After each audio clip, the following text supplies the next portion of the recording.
Hello and welcome back to this very final lecture on the photo exhibit Mega Seoul for Decades. I am Dr. Christina Han and it is great to see you again. The title of my lecture today is Republic of Apartments, Life in a 21st Century Megacity. Have you ever lived in an apartment? Are you currently living in an apartment? Do you enjoy it or do you not? I live in an old heritage home in Brantford that is over 120 years old, and that's the house that you're looking at right now. As I told you in the previous video, my family, that is before I got married and had a family of my own, my parents, my brother, and myself, we moved from Toronto to Richmond Hill in my final year of high school from an apartment to a house in the suburbs. As much as I liked the spaciousness of suburban living, I disliked the uniformity of the neighborhood in Richmond Hill. Houses in the neighborhood looked almost identical. So when I moved to Brantford, I decided to buy a heritage home. Sure, our floors are squeaky and there's a lot to fix and maintain, but that's part of the fun. But I have the pleasure of staying in an apartment when I do visit Korea. This is my brother's apartment in Seoul. He's renting a unit there.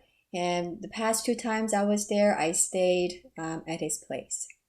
It's a beautiful apartment, very convenient. And this is what it looks like on the inside. This is his unit. Well, it's not exactly his unit, but my brother's apartment unit looks exactly like this. The layout is the same. And this is the bird's eye view of the apartment, and you will see 4 apartment buildings that are standing very close to each other. It's a very nice neighborhood. And this is a view of the city of Seoul from my brother's living room window. Yes, he lives pretty high up, so he gets a beautiful city view. And he just sent me the photo yesterday. I asked him to take a picture of the city from his window for this particular lecture, and he sent me a photo, a very special photo, just for you.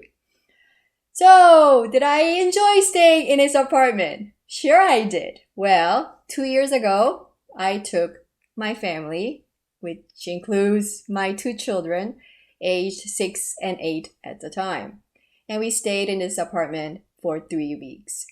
Did I enjoy the experience? Well, yes, I loved spending time with my brother, but it was a stressful experience having to take care of 2 children in an apartment unit because they just couldn't stop running.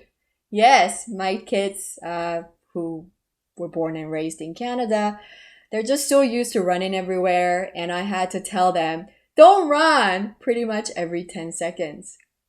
In fact, noise between the floors is a very big issue when it comes to apartment living in Seoul, or I guess apartment living anywhere in the world. Because if you have a noisy neighbor upstairs that makes a lot of noise, it could really disrupt your day-to-day life. So in Korea, in Seoul, you'll find noise reduction posters like this, or noise reduction campaign posters like this inside an elevator. So the one that you're looking at right now, the one on the left says, yes, let us be friendly neighbors. How do we reduce noise between the floors? Well, number 1, it says, say hello to your neighbors. Get to know your neighbors. Number 2, wear slippers. Right, and by doing so, reduce noise. Number 3, when you have kids, use mats, right? So padded mats to help noise reduction. Number 4, remember that you are not living alone in this apartment building.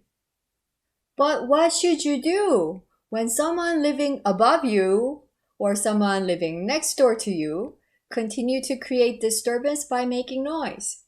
Well, I'll tell you what to do at the end of this lecture, so stay tuned. As we learned in the previous lecture, in order to deal with exponentially growing population of Seoul, the Korean government decided to build apartment complexes. This process involved dismantling of old neighborhoods and disruption of many lives. And Korea quickly transformed into, as some people have called it, a republic of apartments. Not everyone enjoyed apartment living, of course, but many preferred to move to an apartment rather than living in a house. Apartment living became a symbol of middle-class dream. In his 1973 novel, The Sloping Shade, novelist Eunjong LEE describes the strangeness of apartment living in the 1970s. The main character, Bok-chan, is an old man, and he learns that nowadays people live in layers on different floors of tall 5 or 6-story buildings, not just 1 or 2-story buildings. And Bok-chan, the main character, finds it strange that people light fires above someone else's head and that someone else lights fires above another. People use the toilet and someone eats meals below them. Meanwhile, people bear and raise children. People are laid over other people and they make a home and live a life over one another. Yeah, apartment living seemed very strange to this old man back in the 1970s. Despite this initial strangeness, soon people in Korea, people in Seoul, began preferring apartment living. And Seoul transformed into a city of square vertical buildings. And nature, wetlands, villages, and roads disappeared without a trace. As redeveloped sites are mostly located in the old hillside residential communities, they are visible against the mountain backdrops, and they block scenic views and dominate their surroundings, as we can see in this photo. Professor Ross King, the author of the book on Seoul's history, which I introduced to you in the earlier lecture, said that this transformation turned Seoul into a city of staccato, full of visual disruptions, with high-rises and low-rises scattered throughout. So you see high-rises, but also low-rise communities, and these, you see them all throughout the city of Seoul. The 5 artists we are going to look at today comment on apartment living and urban living in Seoul. They provide very interesting perspectives into the problems of living in a megacity like Seoul. The first artist that we are going to look at together is Chanmin Park, who was born and raised in Seoul. Park says, Seoul retains a chameleon-like identity. It's an ambiguous place that cannot be clearly defined. He says, although Seoul accommodates about 1/4 of Korea's population, calling Seoul a hometown sounds strange because the city lacks the heartwarming charm required of a hometown.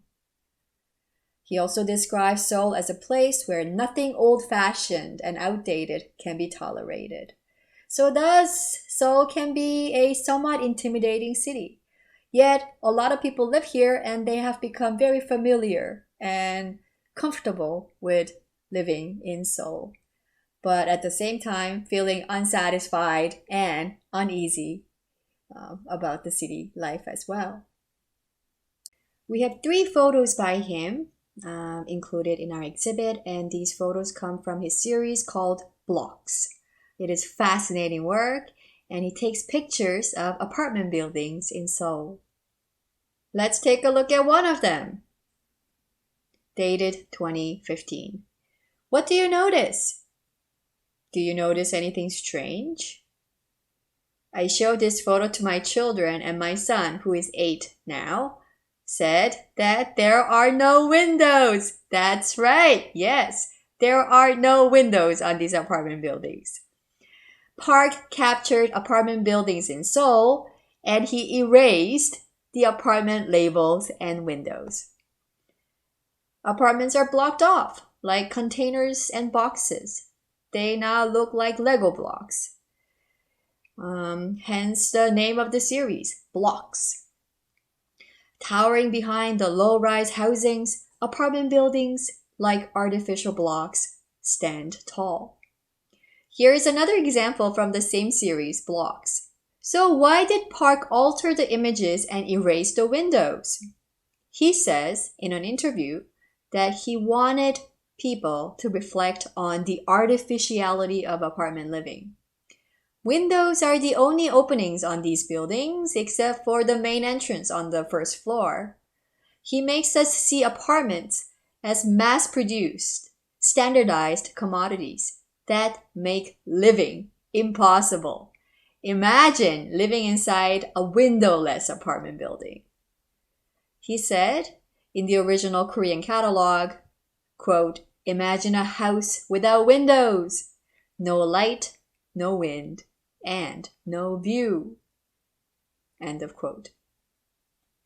Park is an internationally acclaimed artist, and he has carried this concept to look at other apartment buildings in the world, like this one, a public housing in Scotland, and again he erased the windows. This photo comes from his series Surrounded by Space, and it is on display in our exhibit. What do you think? What do you see? All we see is buildings, so tightly packed. There is very little space between buildings. We do not see people or streets. How do people live here? He seems to be asking us, like, how do we live here? But we do. We just do not notice the space we inhabit in our day-to-day life. This photo once again highlights the contrast between residential towers and older and not so tall buildings. Again, these buildings are supposed to provide space for human living, but they appear to leave no space. It is a claustrophobic scene. It's a dreary, almost dystopian landscape. What is interesting is that Park also took pictures of other cities. Cities like Busan, Hong Kong, Macau, and these cities look very similar, all filled with buildings. I love this quote from his interview. This is what Park says. Winston Churchill said, "We shape our buildings, and afterwards our buildings shape us." This signifies that we form inseparable relationships with our surroundings. I sometimes worry about whether we are being forgotten, as we often overlook the fact that we are the ones shaping our city. I hope to find out where we and I are positioned in this massive urban jungle that continues to grow by weaving different spaces together. What a great quote. This is a photo of Toronto, downtown Toronto. Sure, there's more space between buildings than in Seoul, but will Toronto become more and more like Seoul? What is the future of big cities? Do you see yourself in this picture, in this space, in this urban space? That's something for us to reflect on.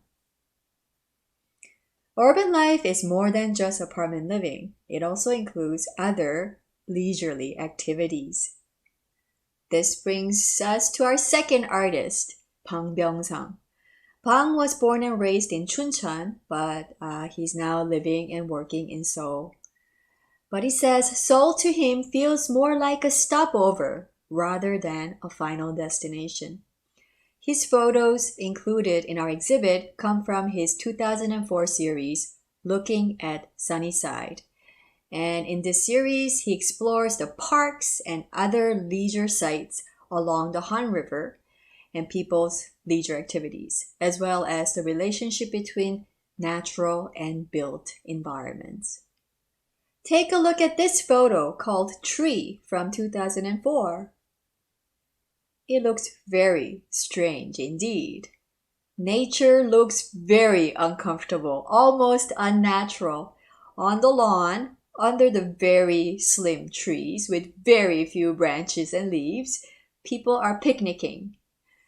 The sky above the river and the buildings in the distance appear hazy.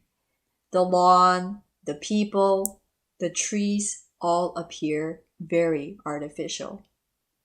How about this one? Tree number 2, again from 2004. We see people. The trees in the background look fuller, but the artist captured them, bending to the right, blown by the wind, and the trees look really awkward. And the people, although they are supposed to be enjoying their leisure time, rather than looking relaxed, they look desperate. They look very uneasy. This photo shows 2 buildings for rescue team by the parking lot. The overall color scheme is gray and beige. The dike, the dirt road, the asphalt, the cars, the buildings in the background, and the sky, even the lawn, all appear colorless and dull. This one, titled Guard, has very similar feeling. In this faded landscape, what you notice is the dark figures and shadows. A group of people dressed in black stand in 2 rows. They are supposed to be guards, but who are they guarding?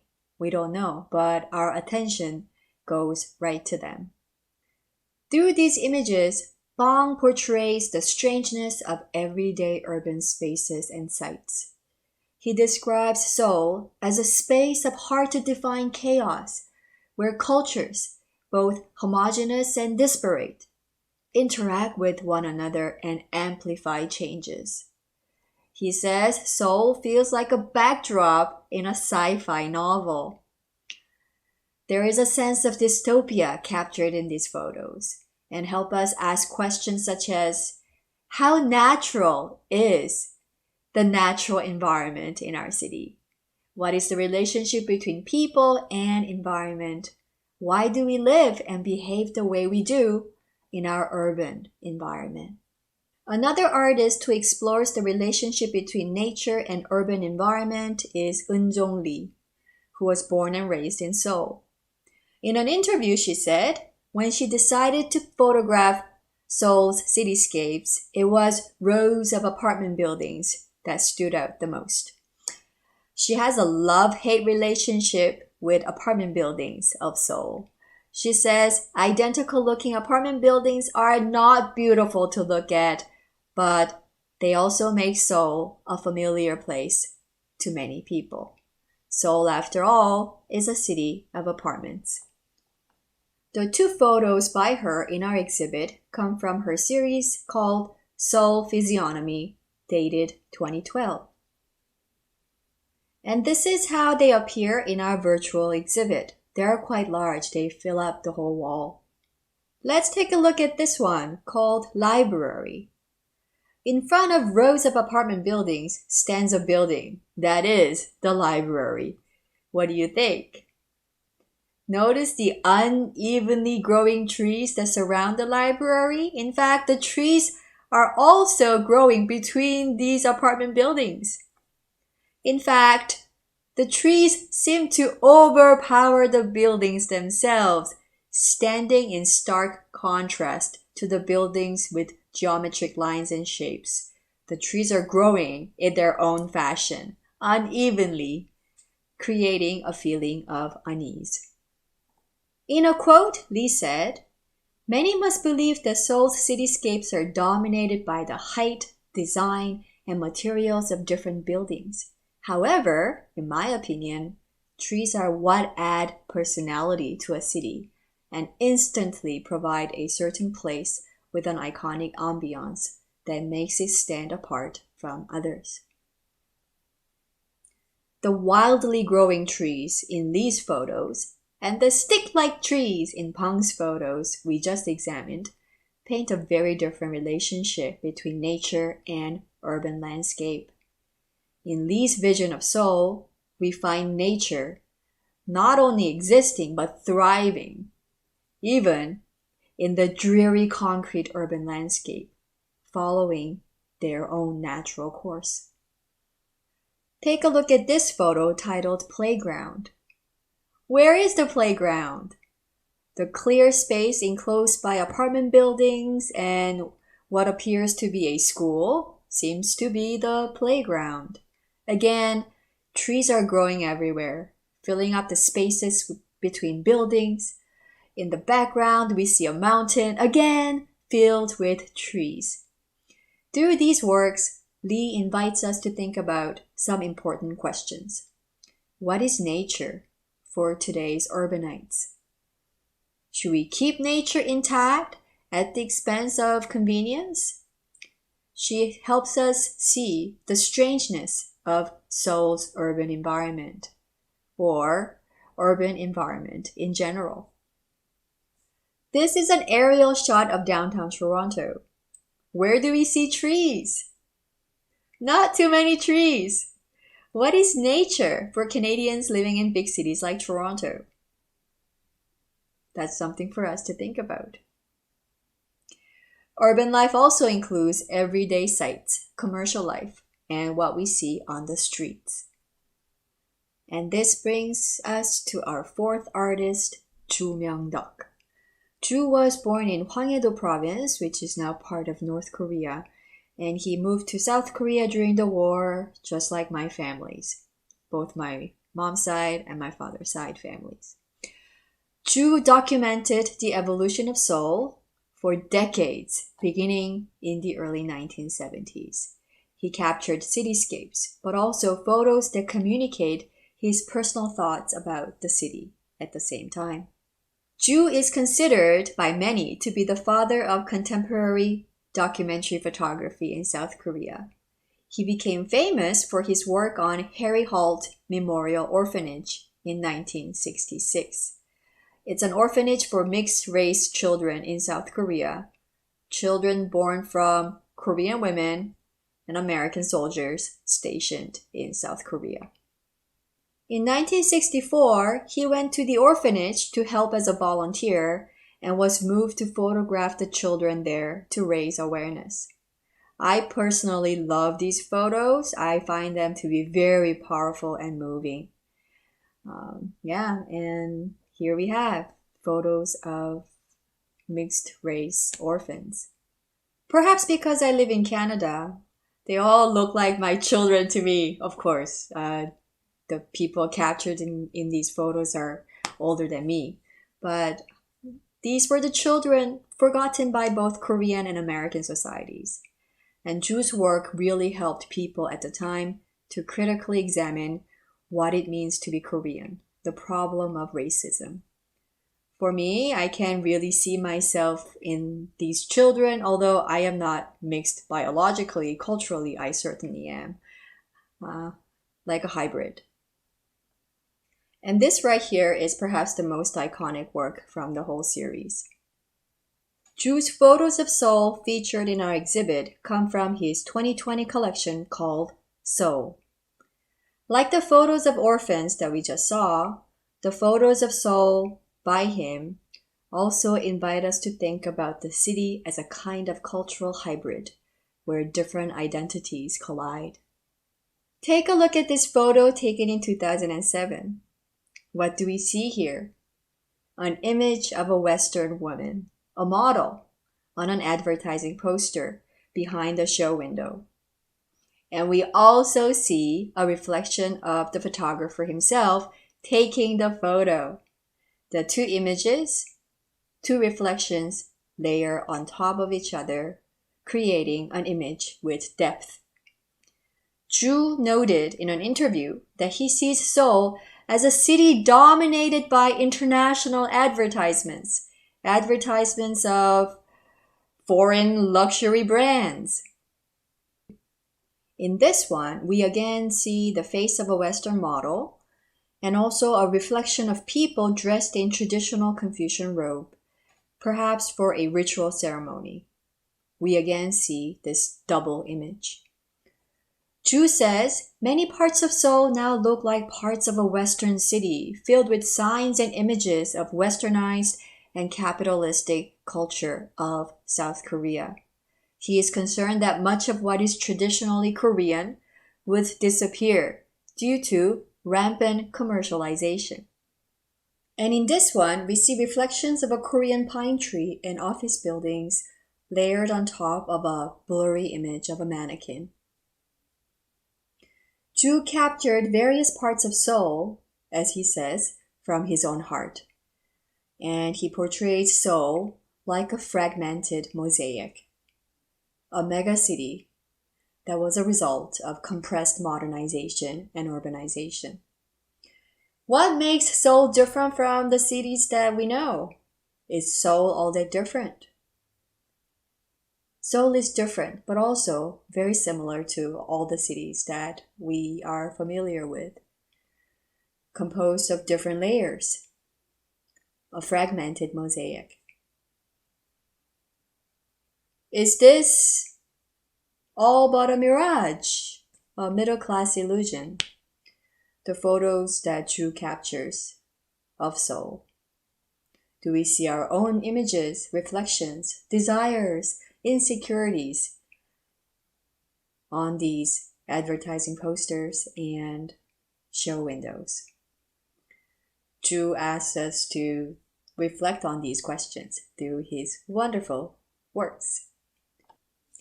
The last artist that we are going to examine is Sunkwon. I had to spend some time to think about who will be the last person or the last artist that we'll be examining together. And that honor goes to Kwon. He grew up in a small rural town and describes his first impression of Seoul as a massive ant's nest with countless roads and buildings tightly packed into blocks and perplexingly intertwined. So he came to Seoul as a young man and he felt lost, like some of the artists that we have examined throughout the course of this lecture series. Seoul made him ask questions like this: who am I? Do I even matter? He had this deep desire to find himself and his own identity. And he began exploring the night city landscape, shining with millions of flickering lights. He felt lonely and alienated in the city of Seoul at first, but after reflecting on the night cityscape with millions of flickering lights, he had this awakening experience, and these are his words. The lights that came on at dusk made me long for someone who must be standing amidst the flickering small lights, deep within the colossal city, just like me. This was because I came to understand that the light of my room formed a part of the many lights adorning the city. Beautiful, right? He felt that he was also part of this colossal city. Then he began photographing those flashes of lights. The two photographs by him in our exhibit come from his series, A Practice of Behavior from 2009.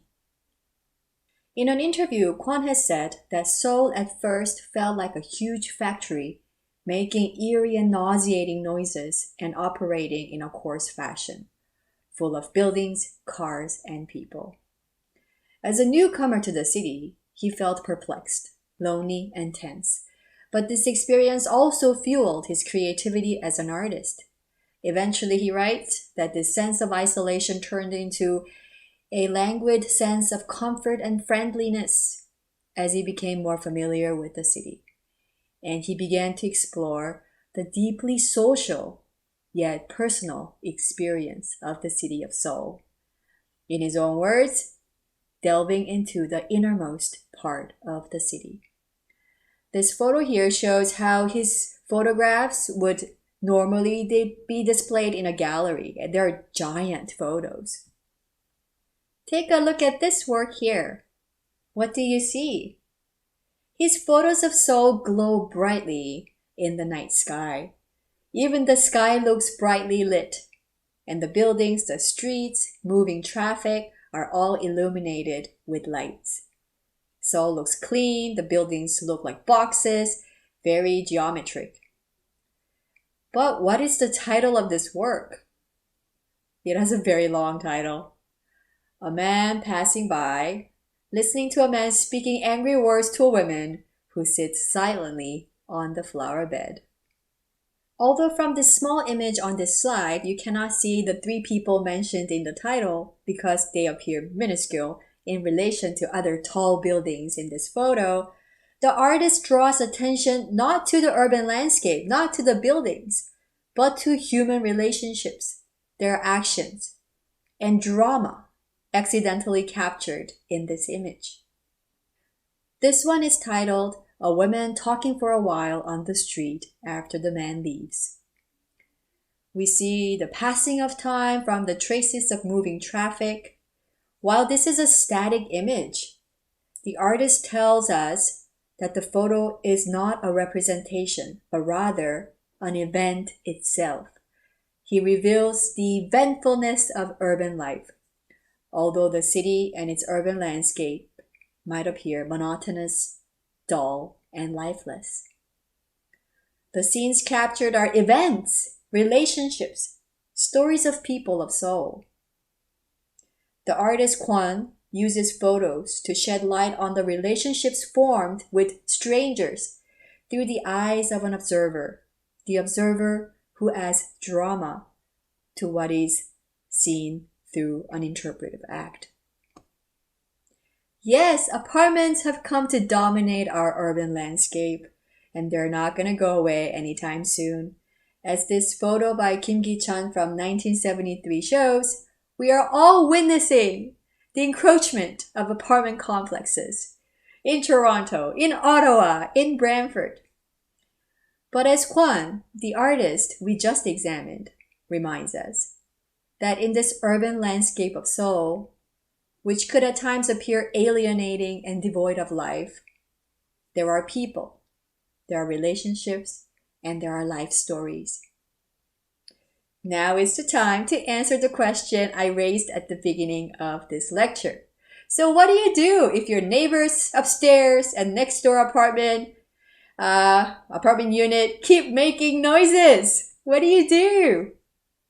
Well, this is what poet Ko Youngmin says in his poem titled Pleasant Noise, dated 2005. I love the poem, by the way. Someone downstairs must be driving a nail into the wall. The whole building vibrates. So that a tiny hole can be made in this huge building, everyone in the building makes a little space. If a mirror can be hung in that hole, on that nail, see, if we yield little by little, just very little, it is not even a problem when a person returns home late. With smile I bear that noise in the middle of night. Yes, this is what you should do. You smile and bear that noise in the middle of night. Some people said Ko Youngmin must be a sage because he could put up with the noise. But anyways, I think it's a beautiful poem that can speak to a lot of people. Yes, noises upstairs, next doors can cause a great deal of stress. And Ko says the best way to deal with it is with a smile. That's it. We finished learning about all 12 artists and their works featured in our exhibit, Mega Seoul for Decades. Did any of the artists that we examined stand out to you? Which photos are your favorite? Please email me and let me know what you thought about the lectures and the exhibit. I would love to hear from you. I hope you enjoyed learning about Seoul, its history, fascinating contemporary Korean photography, the artists, history of Korea, and a little bit about myself, my family, and our history. As I said throughout the course of this lecture series, there's much in common between the experiences of people in Korea and in Canada. Urbanization is a global process, and we are all in this together. And I hope to see the night sky of Seoul soon from my brother's living room, which you see right there. That's another photo that he sent me. I hope to see the night sky of Seoul soon from my brother's living room balcony and feel connected to the people behind millions of flickering small lights, as KWON has told us.